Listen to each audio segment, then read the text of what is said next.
Iran की जंग क्या पाकिस्तान में तबाही कर रही है, क्योंकि बलोच और ज्यादा एक्टिव हो गए हैं। एक अभी खबर आई आज सुबह सुबह कि अननोन असेलेंट्स ने लखा पास कोतेका के अंदर एक बड़ा radar system of massive military significance उड़ा दिया है।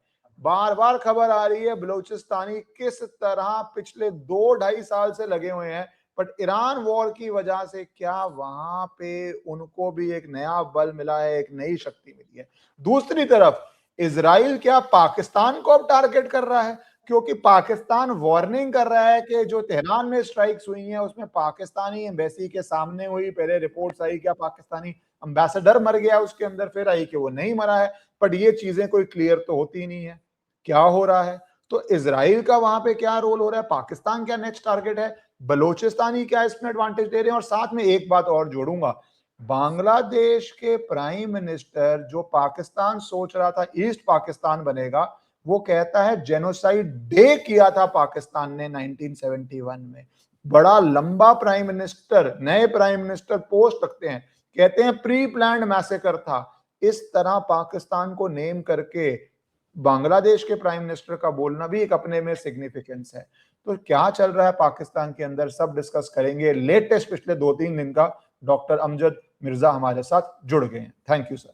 तो सर पहले थैंक यू ये की चलता पे है। सर।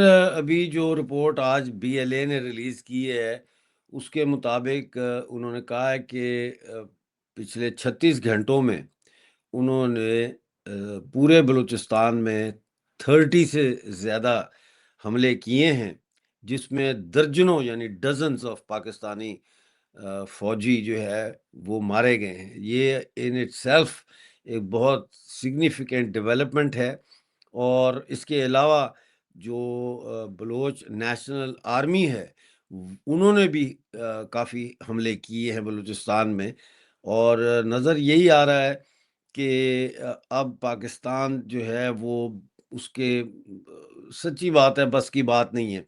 क्वेटा के सबर्ब्स में जो 18 इंच डायमीटर की गैस पाइपलाइन थी उसको भी उड़ा दिया गया है। उसका रिपेयर का काम हो रहा है, लेकिन इतनी जल्दी ये पाइपलाइंस रिपेयर नहीं होती। और ये भी खदशा रहता है कि रिपेयर करने वालों के ऊपर कहीं शर्मचार हमला ना कर दें। तो ये जो क्वेटा के पास ये पाइपलाइन को उड़ाया गया है, इसके वजह से क्वेटा में कुछ जगहों पे और 5 जो नेबरहुड्स हैं क्वेटा के डिस्ट्रिक्ट्स, उनमें जो है वो गैस नहीं है। लगता ये है कि ये इस हमले का मकसद जो है वो पाकिस्तान आर्मी कोर हेडक्वार्टर और जो chief minister house, governor house और जो असेंबली है बलूचिस्तान की और पुलिस वगैरह के जो थाने शाने हैं, उनको गैस की सप्लाई जो है वो बंद करना था। ये मकसद उसका है। तो इससे ये खदशा ज़ाहिर होता है कि ये एक्सक्यूज़ मी, ये क्वेटा की तरफ अब बड़ा हमला होने जा रहा है। इसके अलावा 14 डिफरेंट मकामात पे जो रेलवे ट्रैक है उसको उड़ा दिया गया है, 14 डिफरेंट पॉइंट्स पे। तो काफ़ी शिद्दत है इस वक़्त जंग में। और जैसा मैं पहले बताया आप ही के शो में कि 1,02,500 स्क्वायर किलोमीटर का इलाका तो ऑलरेडी आज़ाद हो चुका है, जो कि 1/3 बनता है और उसका बलूचिस्तान का। तो अब ये जो अटैक्स हुए हैं, 30 अटैक्स किए उन्होंने, तो उससे ये ज़ाहिर होता है कि अब इस जो टेरिटरी है इसमें इज़ाफ़ा होगा जो अब आज़ाद है बलूचिस्तान में। जी। सर ये पर जो आप अब ये एक एंड गेम होती है जब कोई भी रेवोल्यूशन लीड करती हुई आर्मी इंफ्रास्ट्रक्चर उड़ाना शुरू कर देती है, गैस उड़ा देती है, रेलवे स्टेशन उड़ा देती है, क्योंकि फिर वो कैप्चर करने की तैयारी करी है। क्वेटा कैपिटल है, अगर कैपिटल कैप्चर हो जाए, बहुत ग्रेजुअल अपग्रेडेशन हुई है जो आप रेगुलरली लोगों को इन्फॉर्म करते रहते हैं, किस तरह कुछ शहरों को थोड़े घंटों के लिए कैप्चर किया, किस तरह पाकिस्तानी आर्मी धीरे धीरे वहां पे जाने में रिलक्टेंट होनी शुरू हुई, किस तरह उन्होंने पुलिस स्टेशन कैप्चर किए, बलोचों को छोड़ दिया, बाकियों को बोला कि भैया क्या तुम्हारे साथ कर रहे हैं। किस तरह बीच में हमने डिस्कस किया था सर कि पाकिस्तान आर्मी ऑफिसर्स कैप्चर करके बोला था कि भैया तुम्हें 72 आवर्स है या 7 डेज है, उस पर पाकिस्तान ने कुछ खास रिस्पॉन्स नहीं किया। तो आर्मी पाकिस्तान की एक भय के माहौल में है, उधर से ईरान हो रहा है, उधर से अफगानिस्तान हो रहा है, और अब आपको लगता है एंड गेम कैप्चर क्वेटा की एक अटेम्प्ट तो किया जा रहा है, हम उस दिशा में हम पहुंच चुके हैं। बिल्कुल पहुंच चुके हैं, और कोयटा को कैप्चर करने की मुझे लगता है कि तैयारी मुकम्मल हो चुकी है। और ये अब पाइपलाइन उड़ा देना, रेलवे ट्रैक्स उड़ा देने, ये सारा बेसिकली अगर देखा जाए तो ये पाकिस्तान आर्मी की हर किस्म की जो सप्लाई है उसको सस्पेंड करने की का मकसद है। इसका एम जो है वो यही है। रेल नहीं चलेगी तो फौज नहीं पहुंच सकती पंजाब से। गैस उड़ा दी है तो वो जो चीज़ें गैस से चलती हैं, जैसा मैंने अर्ज़ किया, कोर कमांडर का हेडक्वार्टर है, फिर गवर्नर हाउस है, फिर चीफ मिनिस्टर हाउस है, फिर पुलिस स्टेशंस है, वहाँ की प्रोविंशियल असेंबली है। अब ये नहीं पता, लेकिन लगता यही है कि उन सब की गैस जो है वो काट दी गई है इस पाइपलाइन को उड़ाने से। सर रेलवे का तो पहले से ही पिछले साल 25 में ही जाफर एक्सप्रेस को उन्होंने हाईजैक कर लिया था। तो रेलवे के ऊपर तो टारगेट एक साल से, मतलब एक, अब तो ये लग रहा है सर कि ये स्कैटर्ड की जगह बहुत एक ऑर्गेनाइज्ड सिस्टमैटिक, जो आप कहते थे याद है साल पहले कि जो की पॉइंट्स हैं उनको टिक कर करके हर की पॉइंट, हर ऑब्जेक्टिव के ऊपर टिक मारा। पहले भैया आर्मी ना आ पाए, ट्रेन हाईजैक करो, अब रेलवे ही उड़ा दो, अब गैस ही उड़ा दो। तो ये पे पाकिस्तान ही कैसे डील कर रही है सर? आसिम मुनीर जो, सर ये कुछ आपका बज रहा है, तो सर आसिम मुनीर और पाकिस्तान या पंजाब आर्मी 1/3 आप कह रहे हो फ्री हो भी चुका है, और उनके पास अब इकोनॉमिक क्राइसिस में वैसे भी रिसोर्सेज नहीं है, ग्लोबल इकोनॉमिक क्राइसिस हो रहा है। तो ये किस तरह डील कर रहे हैं आसिम मुनीर की, क्या उनकी क्या हालत है, क्या मेंटल स्थिति है पाकिस्तानी आर्मी की? वो डील नहीं कर रहे। उन्होंने क्या डील करना है? He is busy. वो अभी अमेरिका जा रहे हैं ट्रंप को मिलने के लिए। उनके पास टाइम नहीं है। उन्होंने जो उनकी सेकंड लेयर है मिलिट्री की, उसके हवाले किया। उन्होंने कहा जो तुमसे हो सकता है करो। ये तो माल इकट्ठा करने के चक्कर में है ना, आसिम मुनीर, शहबाज शरीफ एंड कंपनी। ये इनका ताल्लुक पाकिस्तान की रियासत से सिर्फ इतना है कि माल बनाओ। इनको कोई सॉवरेनिटी, इंटेग्रिटी और जो सेल्फ रिस्पेक्ट या कोई इन्वेस्टमेंट, इससे उनका कोई लेना देना नहीं है। आप ये देखें कि पूरा पाकिस्तान जो है इस वक्त ये बेच चुके हैं अरब ममालिक को, यूएई को। कराची पोर्ट बिक गई, कासिम पोर्ट बिक गई, मतलब है you name it, and they have sold everything now. They have, Pakistan के पास अब अपना कुछ भी नहीं बचा ना। एयरपोर्ट भी लीज पे चले गए, मोटरवेज भी लीज पे दे दी, पता नहीं क्या क्या इन्होंने लीज पे दे दिया, पीआईए इन्होंने बेच दी, यू नो। तो ये इनके बस की अब बात नहीं रही बलूचिस्तान में। मैंने यही सवाल किया है कि पाकिस्तान आर्मी कहाँ है भाई? 30 घंटे अपना हमले जारी रहे, 30 30 अटैक्स। मकामात पे, 30 जगहों पे इन्होंने हमला किया है, 30 जगहों पे। तो पाकिस्तान आर्मी कहाँ है? पाकिस्तान आर्मी कहीं नहीं है। डिमोरलाइज हुए हैं, शदीद डिमोरलाइजेशन है, और बेशुमार मरे हैं लोग, पाकिस्तानी फौज के भी और पुलिस के सीनियर लोग भी, बहुत सारे मरे हैं इसमें, ये 30 हमलों में। जी। सर एक खबर जो ये आई जिसपे बहुत स्पेकुलेशन हुई, ex Pakistan army chief Javed Bajwa suffers brain hemorrhage after fall at agent. अब इसमें कुछ लोग जिन्होंने भी धुरंधर देखी है वो मजाक करना शुरू हो गए कि भाई धुरंधर के अंदर भी टॉयलेट सीन था, यहाँ पे भी बाजवा साहब क्या टॉयलेट में थे, क्या अननोन मैन आ गए, क्या सही में फिसल गए, क्या यहाँ डेथ हो गई? और अब अलग अलग तरह की स्पेकुलेशन चल रही है। और इसके साथ सर क्या चल रहा है, एक वो मीम्स बनने शुरू हो गए हैं, डर का माहौल है भाई, टॉयलेट मत जाना, पता नहीं क्या हो जाए, अननोन मैन कहां तक पहुंच गए हैं। तो सर ये क्या हुआ है? ये बाजवा का कुछ खबर है, ये क्या है? क्योंकि ये एकदम से गायब हुए हुए हैं और बहुत आर्मी चीफ रहे हैं, इतने हाईएस्ट लेवल पे थे। दो चीजें इसमें सामने आ रही हैं। एक तो अब ये र्यूमर आ रही है कि बाजवा साहब अपनी डॉटर इन लॉ के साथ शावर ले रहे थे और उन ये भी आ रहा है और उन्होंने शायद कुछ उनके साथ सेक्सुअल असॉल्ट करने की कोशिश की है और उसमें धक्कम पेल में वो गिरे हैं और उनके सरों पे चोट लगी। दूसरी जो दूसरा जो है वो ये खबर है जो ज़्यादा मुझे वो लगती है, उसमें वज़न लगता है, वो ये है कि ये आसिम मुनीर का काम है। उसने असैसिन्स भेजे थे, उनसे पूरा काम नहीं हो सका, शायद शोर-शराबा हो गया घर में।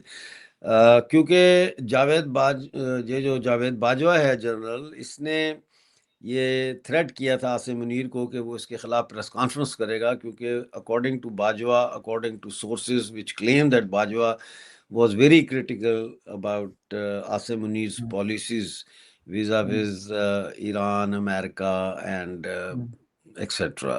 तो ये स्पेकुलेशन है। सर दोनों तरफ देखा जाए, क्योंकि पाकिस्तान में इतना मीडिया कंट्रोल है, पर एक तरफ से आग की तरह जो आपने बात बोली कि भाई अपनी डॉटर इन लॉ के साथ शार ले रहा था और वहां पे पिल्लम पिल्ली हो गई, फिसल गया, गिर गया, सर फट गया, ये भी तो अगर सच है तो भी बाहर नहीं आती बातें अनलेस पाकिस्तानी आर्मी अलाउ करे, और अगर बदनाम करने के लिए र्यूमर है तब भी बिना पाकिस्तानी आर्मी के नहीं आता। तो एक तरह से जो बंद बाथरूम की बातें हैं वो बाहर मीडिया में इस तरह आना, वो भी तो एक पाकिस्तानी इंटेलिजेंस ऑपरेशन ही है। बिल्कुल बिल्कुल, देखिए ना, ये उसको बदनाम करने के लिए, उसको बुरा दिखाने के लिए, ईवल दिखाने के लिए इस किस्म के र्यूमर्स फैलाई जाती हैं। लेकिन कल तो ये र्यूमर चल रही थी कि बाजवा साहब मर गए हैं, लेकिन मैं इसको नहीं मानता, इसलिए कि अगर एक फॉर्मर आर्मी चीफ मरता है तो फिर उसका ऐलान किया जाता है, उसको छुपाया नहीं जाता, प्रॉपर गार्ड ऑफ ऑनर होता है, सारा कुछ होता है, कॉन्डोलेंसेस आना शुरू हो जाती हैं दूसरी कंट्रीज़ के जो आर्मी चीफ्स हैं उनकी तरफ से, हेड ऑफ स्टेट्स की तरफ से। तो और बाजवा अगर मर भी जाएँ तो उनकी मौत को छुपाने का कोई जवाज़ नहीं है, कोई वजह नहीं है कि छुपाएँ उसको। तो सर ऐसे इमरान खान की कंडीशन तो छुपा रहे हैं ये, क्योंकि टेक्निकली प्राइम मिनिस्टर है, कोई बोलते हैं अभी आंख की प्रॉब्लम हो गई, बहन अंदर जाती है, कोई ऐसे खुल के स्टेटमेंट नहीं आती। लास्ट टाइम कब उसको बिठा के सबको ऐसे प्रेस कॉन्फ्रेंस करके फ्री एक्सेस जो होता है आप दे सकते हैं, क्योंकि he is not a criminal in the sense of a normal person, ये तो पॉलिटिकल प्रिजनर है। तो पर इमरान खान पे तो छुपा ही रहे हैं सर। हाँ, इमरान खान को छुपा रहे हैं। अभी 4 दिन पहले यूएनएचआरसी के सेशन में जो है वो इमरान खान के साहबजादे गए थे, कासिम खान, और उन्होंने वहाँ पे अपने बाप के लिए आवाज़ उठाई और उन्होंने बल्कि ये डिमांड की कि जो जीएसटी प्लस का स्टेटस मिला हुआ है पाकिस्तान को, जिसके तहत टेक्सटाइल पर कोई टैक्स नहीं है यूरोप में जो एक्सपोर्ट होती है उस पे, तो वो स्टेटस ख़त्म किया जाए और उसको लिंक किया जाए ह्यूमन राइट के इशू के साथ पाकिस्तान में।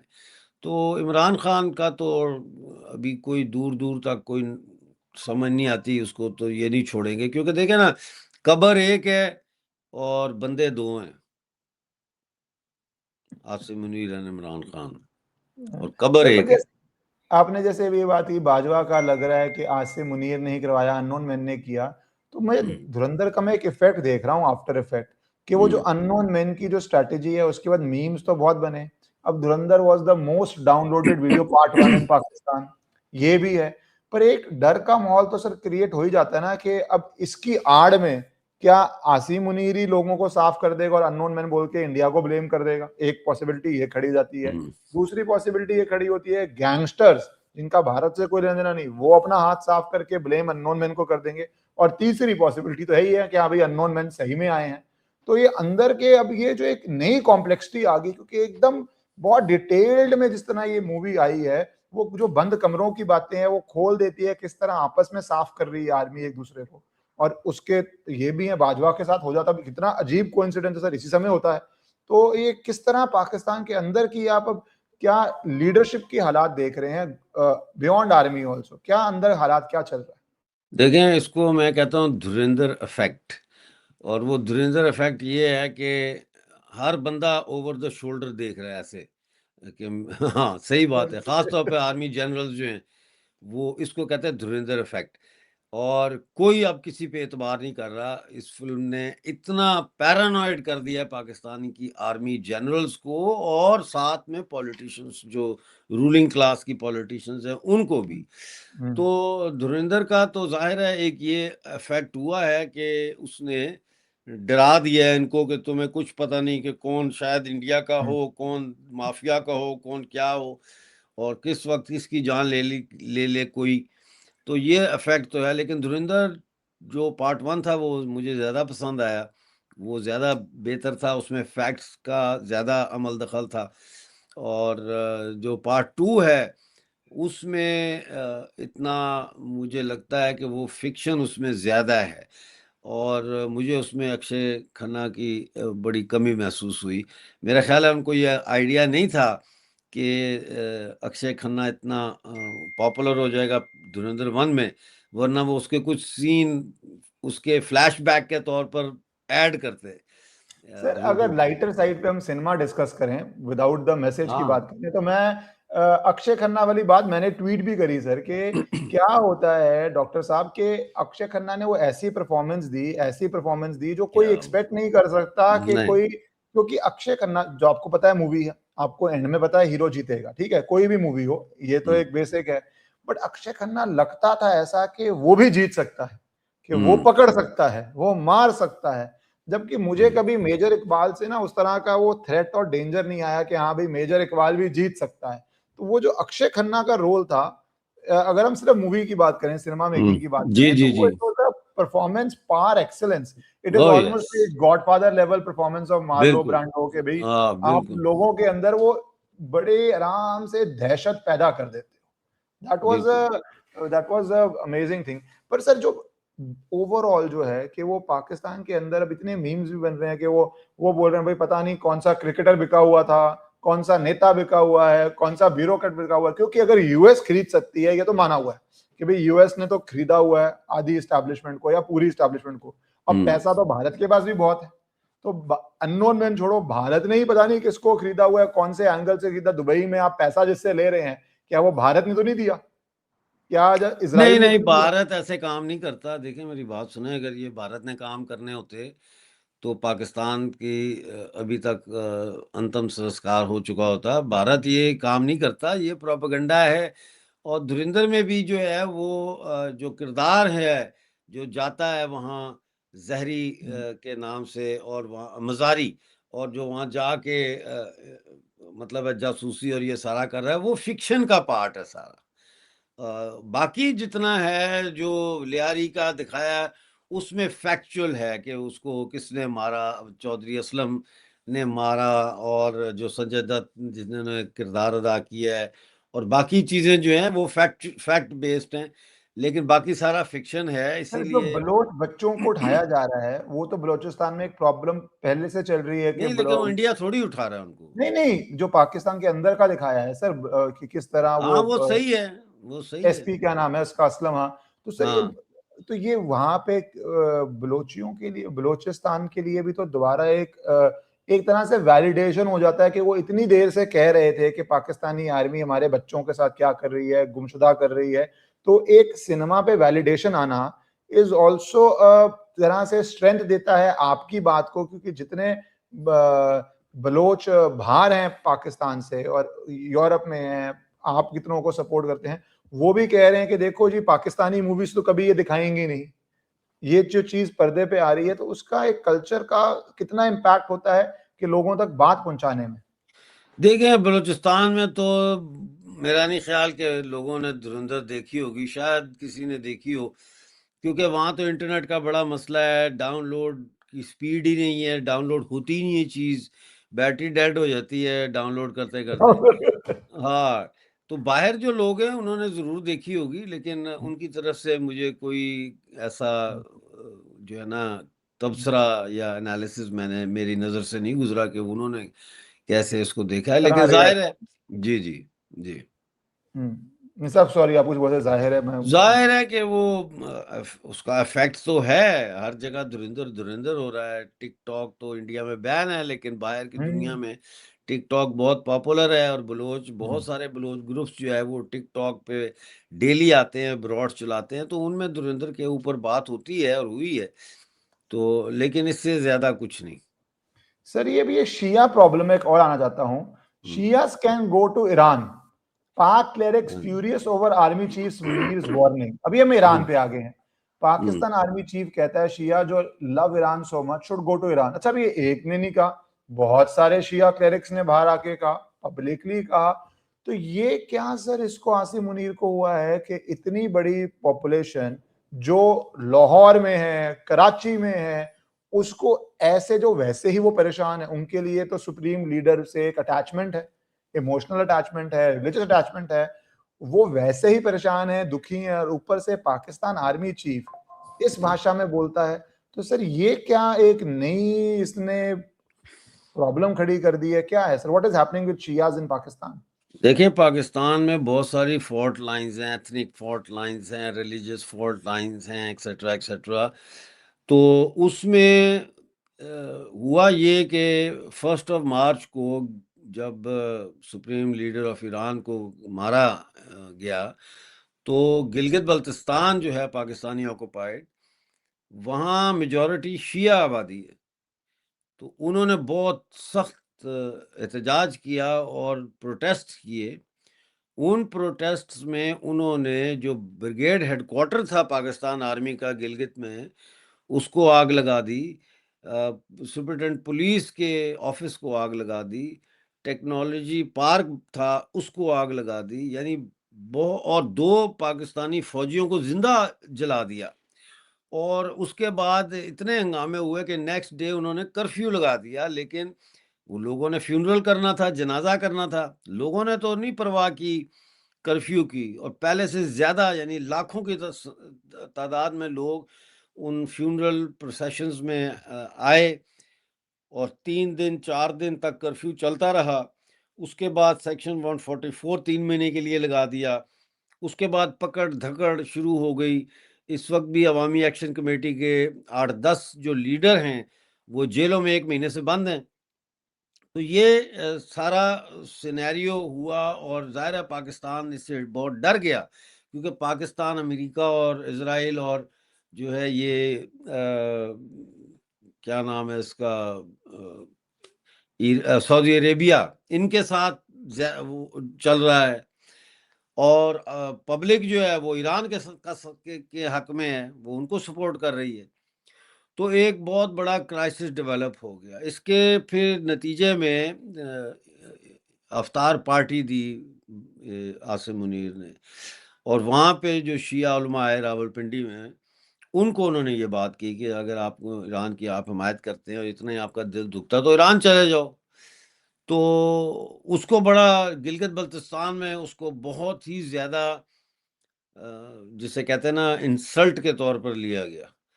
अ, तो वो वहाँ पे फिर ईद के जो नमाज हुई, उसके खुतबात में लोगों से हल्फ लिया गया कि ईरान के लिए जान भी देने के लिए तैयार हैं हम।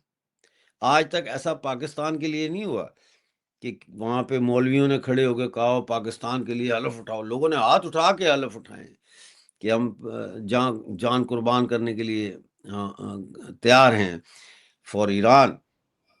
और अगर ये जंग बढ़ती है, तो बड़ी तादाद में गिलगित बल्तिस्तान से शिया कम्युनिटी जो है, उसके लोग वो जाएंगे ईरान लड़ने के लिए।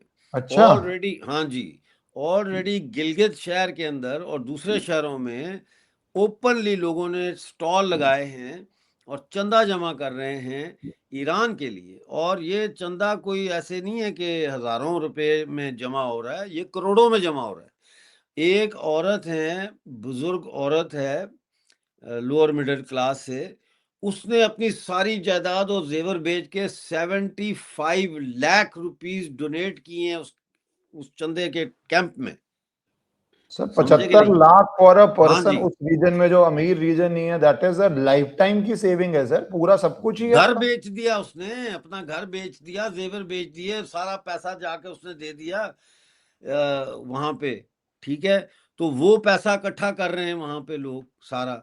अच्छा, इसके साथ साथ ये आपको मैं बताऊं कि पाकिस्तान के खिलाफ पाकिस्तान आर्मी बेसिकली के खिलाफ जो है गिलगित बल्तिस्तान में, एक Gilgit Baltistan is like a sitting time bomb, you know it can explode at any time. इन्होंने अगर मिस हैंडल किया, अभी इन्होंने जो minister for Kashmir and Gilgit Baltistan affair था, उसको कायम मकाम उसका नाम है, उसको भेजा था 3 दिन के लिए। तो सवाए सरकारी जो इस प्रोटोकॉल और इस्तकबाल होता है उसके रिसेप्शन के, और अवाम ने तो उसका कोई इस्तकबाल नहीं किया। अवाम तो नफरत करते हैं पाकिस्तान से। अब मसला ये है कि जो गिलगित बल्तिस्तान के शिया लोग हैं, उनका कोई कॉमनैलिटी नहीं है पंजाब के साथ। ना लैंग्वेज कॉमन है, ना रिलीजन कॉमन है, क्योंकि पंजाब सुन्नी है अक्सरियत, ये शिया हैं। और इससे भी बड़ी बात, एथनिकली भी ये लद्दाख और तिब्बतियन और लद्दाख के साथ ज़्यादा अपना लिंक रखते हैं। ठीक है, इसीलिए पहले ये नारे लगते रहे हैं कि कारगिल लद्दाख अपना स्कर्दू कारगिल खोल दो, टूटे रिश्ते जोड़ दो, ये नारे लगते रहे वहाँ गिलगित बल्तिस्तान में जलसों में, लाखों के मजमे में। तो इसके साथ मेन जो फैक्टर है वो है रिलीजियस, कि अब पाकिस्तान तो एक सुन्नी स्टेट है, ये शिया हैं। तो ये ना सिर्फ ईरान का जो आयतुल्ला होता है या सुप्रीम लीडर होता है उसको अपना रूहानी पेशवा यानी स्पिरिचुअल लीडर मानते हैं, बल्कि बहुत क्लोजली उनको फॉलो करते हैं, और ईरान के इस्लाम को, और वो समझते हैं कि ईरान में जो इस्लाम है वही असल इस्लाम है, सऊदी अरेबिया वाला इस्लाम असल इस्लाम नहीं है। मतलब इस हद तक पोलराइजेशन है। तो ये बहुत खतरनाक सूरत हाल है पाकिस्तान के लिए। जी सर ये तो आपने बिल्कुल ही डिफरेंट तरह से इस एंगल को देखा, क्योंकि और समझाया भी लोगों को, क्योंकि आप कह रहे हैं 3 लेयर ऑफ डिवाइड है गिलगित बाल्टिस्तान और पंजाब की। पहला रिलीजियस, शिया वर्सेस सुन्नी। दूसरा भाषा, लैंग्वेज इज सेपरेट। और तीसरा आप बोल रहे हैं ethnicity is also separate in a sense that they are more like Ladakh than they are like Punjab. तो ये तीनों लेयर की प्रॉब्लम एकदम से जैसे ईरान वॉर बढ़ती जाएगी, क्योंकि जब महिलाएं इन्वॉल्व हो जाए इमोशनली, तो फिर वो मतलब घर घर चूल्हे चूल्हे तक वो एक बगावत की आग पहुंच चुकी है। आपको ऊपर प्रेशर है सऊदियों के साथ के ईरान इन्वेजन करो पाकिस्तान आर्मी पे। यूएस भी अगर ग्राउंड ट्रूप्स लाएगा तो सारा असला यहीं से लेके जाएगा, वो भी प्रेशर डालेगा कि भैया फुट ऑन ग्राउंड तो आपका ही आर्मी का है। एक्सक्यूज और मी। जैसे ही वो होगा, तो आप कह रहे हैं एक बॉम्ब बैठा पड़ा है, चिंगारी क्या वहां पे, तो फिर आपने मशाल डाल दी उस बॉम्ब के अंदर। तो ये तो एक बहुत बिल्कुल। हम बलूचिस्तान की यूजली बात करते हैं, पर ये तो पूरा बाल्टिस्तान आग में लपट जाएगा अगर ईरान वॉर में यूएस ने एक स्टेप भी और लिया, या नहीं भी लिया और लंबा चलते रहा। जो वहां से ट्रैजिक स्टोरीज बाहर आएंगी कि ईरानी पीपल के साथ क्या हो रहा है, तो यहाँ पे आप ये तो मतलब किस तरह जाने जा रहा है, ये तो बहुत ही एक गंभीर विषय बन जाएगा। देखें, जो पाकिस्तान का शमसी एयर बेस है और जाकवाबाद एयर बेस है, वहाँ ऑलरेडी अमेरिकन मिलिट्री और उनके जहाज पहुंचे हुए हैं। ठीक है, जो कल की रिपोर्ट है उस वो सब रिपोर्ट कर रहे हैं 50,000 जो अमेरिकन ट्रूप्स हैं वो अरब ममालिक में पहुंच गए हैं। राइट, तो नज़र ये आ रहा है कि जो डोनाल्ड ट्रंप ने कहा था कि मुझे 5 दिन का सीज फायर है वगैरह वगैरह, वो बाय टाइम बाइंग एक टैक्टिक था। इसके साथ ये याद रखें कि 10 ऑयल टैंकर शिप्स जो स्ट्रेट ऑफ हुर्मुज से निकले हैं पाकिस्तान का झंडा लगा के, वो अमेरिका गए हैं। वो आधे रास्ते में झंडे चेंज हो गए, पाकिस्तान को उतार के अमेरिका का लग के वो अमेरिका निकल गए। तो Iran is very upset about that. ठीक है ना, ना सिर्फ ईरान है बल्कि पाकिस्तान के अवाम चाहे सुन्नी है चाहे शिया है, सब ईरान के साथ हैं। ये भी आपको मैं बता दूं, सुन्नी भी पाकिस्तानी जो है वो ईरान को सपोर्ट कर रहे हैं। राइट, मॉरली सपोर्ट कर रहे हैं। अच्छा, अब इसमें मैंने एक वीलॉग बनाया था जिसमें मैंने ये बात की थी कि मुझे ऐसा लगता है कि ये कहीं डोनाल्ड ट्रंप जो है तेहरान पे एटम बम ना फेंक दे, मरता क्या ना करता। अब कल की जो खबर है वो ये है कि यूनाइटेड नेशंस जो है उसने भी ये प्रोस्पेक्ट को चेक करना शुरू कर दिया है कि in case of a nuclear attack contingency plan क्या होना चाहिए यूनाइटेड नेशन का। और उनका एक एम्बेसडर है जिसने यूएन का एम्बेसडर है जिसने रिजिग्नेशन दे दिया इस बात पे कि मैं इस कत्लेआम का हिस्सा नहीं बन सकता। तो मुझे ये डर है कि ये ईरान पे एज अ लास्ट रिजॉर्ट ये कहीं एटम बम ना फेंक दे। आपको याद है जापान पे एटम बम फेंकने की मेन वजह ये थी कि जापानी जो है हथियार नहीं डाल रहे थे। नेगोशिएशन तो चल रही थी। अब फिल्मों में हम देखते हैं कि वो दिखाते हैं कि नहीं जी जापान तो रेडी था, इन्होंने वैसे ही फेंक दिया ये। लेकिन असल बात तो ये है कि जब जापानीज हथियार नहीं डाल रहे थे तो उन्होंने कहा इनको मारो एटम बम ताकि ये भस्म हो जाएं और फिर हथियार डालने ना डालने का सवाल ही नहीं रहेगा। पर ये था ना साथ में उसके कि अगर जो अमेरिकन ट्रूप्स हैं वो ग्राउंड इन्वेजन करते रहेंगे तो उनकी जानें जाएंगी। जीत गए थे जंग वो, पर वो जंग हम्म, जीतने के बाद खत्म करने में हजारों उनकी जानें जाएंगी, वो अमेरिका चाहता हाँ नहीं था। उसके लिए आप हाँ, तो बम वही डालो जो सिनेरियो बन मर्जी, रहा है ना और ईरान वही का। आप पैरेलल बड़ा इंटरेस्टिंग ड्रॉ कर रहे हैं क्योंकि ईरान, हाँ। देखिए सर, बहुत कम लोग थे, आज जो मर्जी कोई कहे, बहुत कम लोग थे जो कह रहे थे ईरान ऐसी लड़ाई लड़ेगा कि एक तरह वो आज बड़ा सवाल है कि जीत कौन रहा है। ये एक बड़ा सवाल है आज, क्योंकि उसने पूरी एक नई तरह की वॉर कर दी कि यूएस तो इतना दूर है, समुद्र के दूर है, तो सेफ फील करता था। ईरान ने बोला यूएस से तो मैं लड़ूंगा ही नहीं, मैं वेस्ट एशिया को ही इस तरह कर दूंगा कि ग्लोबल इकोनॉमी इतनी लिंक्ड है कि मैंने तुम्हारे पहिए में उस तरह वो डालूंगा कि तुम्हारा पहिया ही इकोनॉमी का चलना बंद हो जाएगा। वो हम्म उसने एक नई जंग, अब इसका क्या परिणाम होगा मिलिट्री हिस्टोरियन स्टडी करेंगे, अगली जंग कैसे होगी we do not know. But Iran ने एक डिफरेंट तरह की जंग करी और सस्ती जंग करी, ड्रोन भेजे, ये भेजे, कि अब कौन जीत रहा है डाउट में। अच्छा, यूएस हार सकता नहीं है, सुपर पावर है, तो आपकी बात में एक, अब वो सुपर पावर डेस्परेशन में क्या करता है हम्म हम्म। वो एक बड़ा सवाल है। और उसका फिर पाकिस्तान में क्या इम्पैक्ट पड़ता है, क्योंकि आप कह रहे हैं 50,000 सैनिक तो आ ही चुके हैं और एयर बेसिस में वो पाकिस्तान यूज कर रहे हैं, और पाकिस्तान के सिवा कोई रास्ता भी नहीं जाने का। पाकिस्तान बीच में पीस की बात कर रहा है कि मैं पीस करवा दूंगा, जो भी रूमर चले। तो ये जब शिया इशू है, तो ये तो मतलब अब एक जो आज प्रॉब्लम नहीं थी, वो एक इस ईरान वॉर ने एक नई प्रॉब्लम मैसिव, क्योंकि जनसंख्या भी काफी होगी sir historically, and how important are Shias in other part, मतलब how are they placed in the sense in Pakistan. देखिए पाकिस्तान आर्मी में तकरीबन 3 लाख शिया फौजी हैं। सबसे पहला तो बम वहां फटेगा। जनरल भी हैं, कर्नल हैं, मेजर हैं, ब्रिगेडियर हैं, सिपाही हैं इन 3 लाख में। तो वो तो नहीं जाएंगे ईरान लड़ने के लिए। और अगर ये ओपनली इसराइल और अमेरिका का साथ देना शुरू कर दें, पाकिस्तान छुप के तो दे ही रहे हैं, दुनिया को पता है। लेकिन अगर ओपनली ऐसा हो जाता है तो फिर जो है वो आर्मी के अंदर से बहुत बड़ी बगावत उठ सकती है, बहुत बड़ी बगावत, आर्मी टूट सकती है। और फिर शिया जो हैं, ये भी हो सकता है कि शिया आर्मी ऑफिसर्स जाके जेल तोड़ें। और जेल तोड़ने से मेरा मतलब जेल ब्रेक जिसे कहते हैं ना, कि वहां चले जाएं, जेल कहें खोलो जेल को तुम्हारी ऐसी की तैसी, और इमरान खान को निकाल के बाहर ले आए। You never know, anything can happen. क्योंकि सिचुएशन बहुत इस वक्त प्रिकेरियसली वॉलेटाइल है। और आपने देखा होगा वो फुटेज जिसमें इसहाक डार मिस्र के फॉरेन मिनिस्टर को वेलकम करते हुए गिर गए, स्लिप हो गए, वो गिर गए। तो वो मुझे दिखाया किसी ने, उन्होंने कहा और देखो डॉक्टर साहब वो डिग पे है। मैं कहा ये नहीं डिगा, इसहाक डार नहीं डिगा, ये पाकिस्तान की फॉरेन पॉलिसी डिगी है।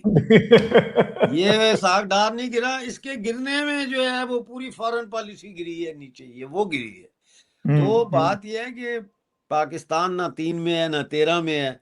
ये कहते हैं हम नेगोशिएशन मीडिएट कर रहे हैं। मिस्र और तुर्की और सऊदी अरेबिया को इन्होंने बुलाया था, और ईरान को भी। ईरान ने कहा हम आते ही नहीं है।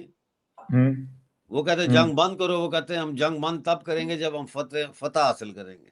There you go then. तो जिस तरह से जापानीज आर्मी के अंदर ये इनकलकेट किया गया था उनके माइंड में कि जो किंग एम्परर है, एम्परर जापान का जो है, गालबन हिरोहितो उसका नाम था, वो जो एम्परर था वो गॉड है एक किस्म गॉड का, है, गॉड था सर, हाँ गॉड। ठीक है ना, गॉड है। तो आप गॉड के लिए लड़ रहे हैं, इसीलिए तो हथियार नहीं डालते थे, कामाकाजी कर लेते थे, हैं? तो या हाराकीरी कर लेते थे, अपने आप को मार लेते थे। तो ये मिलता जुलता ही सिलसिला इस वक्त ईरान में है कि जो आयतुल्लाह है वो उनका अमीरुल मोमिनीन है, यानी कि उनका वो पोप है।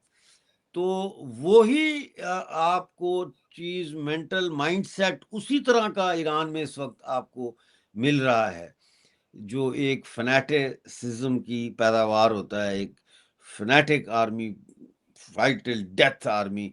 और वही गिलगित बल्तिस्तान में, गिलगित बल्तिस्तान को अगर आपने समझना है ना, तो आप ये समझें कि जिस तरह सुन्नी एक्सट्रीमिज्म है इस्लाम का, ये उसी तरह का शिया एक्सट्रीमिज्म है, समझे ना। आप ये समझ लें कि जिस तरह से तालिबान अफगानिस्तान में हैं वो सुन्नी हैं, उसी तरह के ईरान में जो है वो शिया हैं। वो भी थियोक्रेसी है, ये भी थियोक्रेसी, इस्लाम के नाम पर दो। और थियोक्रेसी जो होती हैं ये टेरर इंडक्ट करती हैं सोसाइटी में in order to consolidate their power.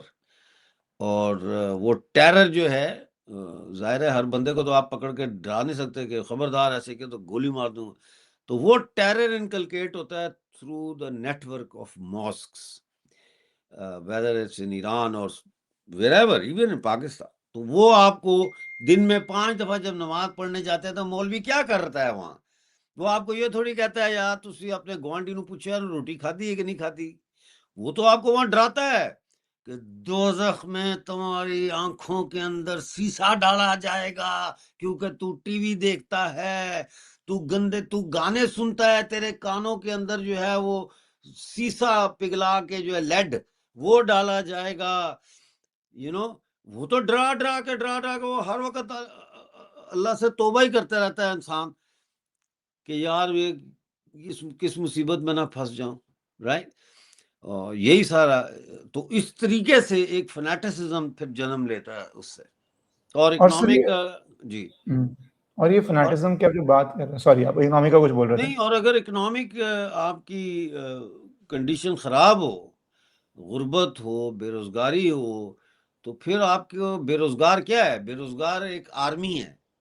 वो अगर आप जैसे रूस के अंदर और चीन के अंदर, चूंकि वहाँ कम्युनिस्ट मूवमेंट ज्यादा पावरफुल थी, तो वो सारा अनएम्प्लॉयड यूथ उनकी फौजों में चला गया, उनके साथ लड़ा। तो इसी तरह से पाकिस्तान में वो टीटीपी के साथ, तो तालिबान के साथ, तो शिया ऑर्गेनाइजेशन के साथ उनका वो कैनन फोल्डर बन जाता है, वो अनएम्प्लॉयड यूथ। और गुर्बत जो है वो एक बन जाती है, जिसे कहना चाहिए कि एक किस्म का stepping stone towards these kind of you know totalitarian regimes। Sir भाई इसमें मैं ये मुझे जो आपने बहुत आज शिया पर्सपेक्टिव ऑफ पाकिस्तान किस तरह एक नई प्रॉब्लम क्रिएट हो रही है, तो मेरा इस पे फिर एक सवाल कुछ और है सर कि 3 लाख अगर फौज का हिस्सा है और गिलगित बल्टिस्तान में एक्सट्रीम वर्जन है, पर सिंपथी तो लाहौर कराची में जो रह रहे हैं उनकी भी ईरान के साथ ही होगी, शियाओं की। बिल्कुल। ये आसिम मुनीर को क्या हुआ, एज अ मिलिट्री माइंड तो है ही है, अपनी देश की तो टॉप पहुंच है, जो उसने खुल के इतनी बड़ी अपनी सेना के हिस्से को इस तरह इंसल्ट किया और उनके क्लेरिक्स को उस तरह इंसल्ट किया, और वो क्लेरिक्स बाहर जाके रो रहे हैं वो और कैमरा पे बोल रहे हैं, तो अपने बंद कमरों में क्या बोल रहे होंगे, मदरसा में क्या बोल रहे होंगे, 10 गुना ज्यादा ही बोल रहे होंगे। सत्ता का डर जब कम होता है तो ये आसिम मुनीर ने ये क्यों किया सर? व्हाट इज, क्या ये मतलब बड़बोला है, अक्ल की कमी है? आपको अगर हो भी तो आप इस बात को जेंटली हैंडल करो, क्योंकि सेंसिटिव सिचुएशन है, धर्म युद्ध छिड़ जाएगा एक तरह से अगर शिया पाकिस्तान आर्मी के अगेंस्ट चले गए, महिलाएं चली गई कि भैया तू अयतुल्ला के खिलाफ आर्मी भेज रहा है ईरान में या अमेरिकन को आने दे रहा है, और ऊपर से तो इंसल्ट कर रहा है, बेइज्जती कर रहा है, जले पे नमक छिड़क रहा है। तो ये क्या कर रहा है सर आसिम मुनीर? हिस्टोरिक गलती हुई है या कोई स्ट्रैटेजी है? सर ये डोनाल्ड ट्रंप जो है ये नहीं करता बेइज्जती सबकी, ये भी तो करता है बेइज्जती। मीडिया को ऐसे पॉइंट करके कहता है विच न्यूज एजेंसी ऑर्गेनाइजेशन, वो कहता है CNN, fake news. Next, where are you from? ADP, fake news. Fox, yes Fox, I will answer to the Fox. Basically Donald Trump एक वाइट सुप्रीमिस्ट है और एक डिल्यूजनल बंदा है। डिल्यूजनल, एक तो होता है ना सुबह कुछ शाम कुछ, ये एक ही तकरीर में अपने आप को कॉन्ट्राडिक्ट कर रहा होता है, एक ही तकरीर में, उसी तकरीर में कुछ कह रहा होता है, उसके बाद कुछ कह रहा होता है, उसके बाद कुछ कह रहा होता है। पर्सनालिटी डिसऑर्डर और साइकोपैथिक टेंडेंसीज, यही आसिम मुनीर में है, यही आसिम मुनीर में। वो अपने आप को समझता है कि वो आज का जो है वो सलाउद्दीन अयूबी है, वो आज का क्रूसेडर्स के खिलाफ जहाद करने वाला वो है। हालांकि वो भी इकोनॉमिक वॉर्स थी, मंडियों की के ऊपर कब्जे की वॉर थी, लेकिन जब मजहब का उस पर चढ़ा दें तो फिर मरने के लिए दुनिया तैयार हो जाती है। जैसे हम हैं, अगर कल को कोई मसला पड़ता है तो भारत के ऊपर, तो हम लोग मर मिटेंगे भारत के लिए, समझे कि नहीं? क्योंकि हमें अपनी धरती से प्यार है और हमें अपनी जनता से प्यार है। लेकिन वो कोई कॉज के लिए मरेंगे ना हम, ये तो मर रहे हैं, इनको पता है, ये तो एक ख्याली तस्वराती दुनिया के हासूल के लिए लड़ रहे हैं और मर रहे हैं ना। और ये जो कर रहा है डोनाल्ड ट्रंप, ये डोनाल्ड ट्रंप से करवाया जा रहा है, बकायदा एक पूरा एक ग्रोह है, सर वो तो है बच्चे ही। अभी खाने मेरे को, वाला ग्रोह। आप इसको मानते हैं कि जो ये आसिम मुनीर ने, मुझे उससे आसिम मुनीर क्या करता है, मतलब मैं तो अंडरस्टैंडिंग के लिए जानना चाह रहा हूँ कि कोई भी अपनी ही सेना के इतने बड़े हिस्से को इस तरह जलील करता है, तो आप ये एकदम जब दिमाग फट जाता है, एरोगेंस आ चुकी है, अपने आप को नया वो समझ रहा है कि मैं तो भैया पूरा पाकिस्तान को लीड अच्छा, कर रहा हूँ, समझ तो मैं गया। माइंडसेट क्या है कि मैं स्ट्रैटेजिकली अर्ज करता हूँ, आप अपनी आर्मी के अगेंस्ट क्यों बोलोगे? अच्छा, उसमें मजे की बात आपको मैं बताता हूँ कि ये काम जनरल बाजवा के दौर से शुरू हो चुका था अच्छा। कि शियाज को अब प्रमोट नहीं करना पाकिस्तान आर्मी में, ठीक है? और जो सिलेक्शन होती है जब रिक्रूटमेंट के लिए, उसमें भी शियाज को आपने नहीं लेना, ठीक है? और कोई शिया मुझे आप दिखा दें जो बाजवा के दौर में या उसके बाद के दौर में पाकिस्तान आर्मी में गया हो और वो मेजर के रैंक से ऊपर गया हो। ये एक पाकिस्तान आर्मी की एथनिक क्लेंजिंग कर रहे हैं। तो ये जो 3 लाख की मैंने आपको फिगर दी है, इसमें से तो बहुत सारे तो आने वाले 2-3 सालों में रिटायर होकर निकल जाएंगे, ठीक है? तो पीछे से कोई नया तो आ नहीं रहा। इसी तरह इन्होंने उसमें से बलोच जो है उनको भी भर्ती नहीं कर रहे। पश्तूनों की भर्तियां भी जो है वो इस एंगल से हो रही हैं कि कैप्टन, मेजर, लेफ्टिनेंट, इससे ऊपर इनको नहीं जाने देना। सिंधियों का भी यही है। तो पूरी आर्मी को ये कंप्लीटली पंजाबीफाई करना चाहते हैं कि पूरी आर्मी जो है ये पंजाबी ही हो सारे इसमें, बाकी ना हो। और अगर हो तो सिपाहियों में हो या लोअर रैंक ऑफिसर्स में हो, जिनकी कोई इतनी ज्यादा, जिनसे खतरा नहीं होता। मेजर क्या कर लेगा, ठीक है ना? लेकिन ये है कि कर्नल और ब्रिगेडियर और जनरल, ब्रिगेडियर तो फिर ब्रिगेड कमांड करेगा, तो समझे ना? तो जनरल जो है वो डिवीजन कमांड करेगा, तो वो significant portion of the forces होता है, वो कुछ भी कर सकता है, कू भी कर सकता है। एक शहर पे पूरा अगर एक ब्रिगेड हो तो लाहौर पे कब्जा कर सकता है ब्रिगेड कमांडर, वो तो कोई मसला नहीं है। तो अब ये शियों को निकालने का जो सिलसिला बाजवा से शुरू हुआ था, वो अब तेज होता चला जा रहा है। इसमें एक तो सुन्नी इस्लाम का मसला है, दूसरा पंजाब का है। पंजाबी और सुन्नी इस्लाम मिल के बाकी सबको निगेट करना चाहते हैं ये। तो मतलब एक स्ट्रैटेजिक है कि हम शिया जिसको जाना है जाए, भर्ती नहीं करेंगे। तुम तो ईरान के साथ हो, तो तुम्हारी loyalty towards the state of Pakistan is in doubt, तो इसलिए प्रमोट नहीं करेंगे, क्योंकि और देखो ये सब सऊदी अरेबिया को खुश करने के लिए कर रहे हैं। अच्छा अपना भी दफा कर रहे हैं कि भाई हमें शिया नहीं चाहिए, लेकिन माल उधर भी बेच रहे हैं कि देखो जी हम तो शियों को बिल्कुल नहीं, ये सुन्नी आर्मी होगी। अच्छा, तो असल मतलब में फिर सुन्नी नहीं होगी, क्योंकि बलोच पश्तून इनमें सुन्नी भी तो हैं, ये पंजाबी आर्मी होगी। बेसिकली आप सऊदी अरेबिया को कॉन्फिडेंस दे रहे हो कि देखो जी ऐसा नहीं होगा अगर हम वहां पे फौज भेजते हैं सऊदी अरेबिया में तो शिया तुम्हारे अगेंस्ट खड़े हो जाएं, या नहीं नहीं, हमारी शिया तो आर्मी जाते ही रिलायबल नहीं नहीं। है, शिया नहीं, वही नहीं, हमारी, शिया को नहीं भेजते। नहीं नहीं, पाकिस्तान पीछे से। आर्मी ने आज तक कोई शिया कमांडर जो है वो सऊदी अच्छा, अरेबिया भेजा ही नहीं। नहीं भेजा, भेजा ही नहीं है, अच्छा अच्छा अच्छा अच्छा अच्छा। तो सुन्नी सर इधर। एक तरह तो फिर ये सऊदी अरेबिया का एजेंडा आ गया जो पाकिस्तान में पूरा शिया को साइडलाइन करते हुए ओ साफ यस, कर रहा है कि सऊदी ने बड़ा हमारा। पैसा लगाया है, बड़ा अच्छा पैसा लगाया है। 80s में 90s में शिया कम्युनिटी, दीवारों पे लिखा होता था काफिर काफिर शिया काफिर, वॉल चॉकिंग्स होती थी पूरे शहरों में, इनके ऊपर अटैक्स होते थे, इनके कितने एक्सक्यूज मी जो स्कॉलर्स थे उनका उनको कत्ल किया गया, एक्स्ट्रा जुडिशियल किलिंग की गई उनकी। हाँ जी, साइड जी लाइन जी किया गया उनको। जी जी जी। जी जी। सर ये बड़े ही आज आपने जो पूरा शिया टॉपिक का अच्छी तरह समझाया कि एक जो बिल्डिंग प्रॉब्लम हो गई है या ज्यादा गर्म हो गई है प्रॉब्लम ईरान वॉर लास्ट की, तो इस पे भी अब बलूचिस्तान के साथ अफगानिस्तान के साथ जो शिया इशू इनसाइड पाकिस्तान पे भी ध्यान रखना पड़ेगा। अगली पॉडकास्ट, आने वाली पॉडकास्ट में मैं थोड़ा थोड़ा इसको भी कवर करता हुआ चलूंगा सर आपके साथ। Thank you so much doctor Mirza जुड़ने के लिए और सारी बड़ी बातें कवर। बड़ी मेहरबानी, थैंक यू।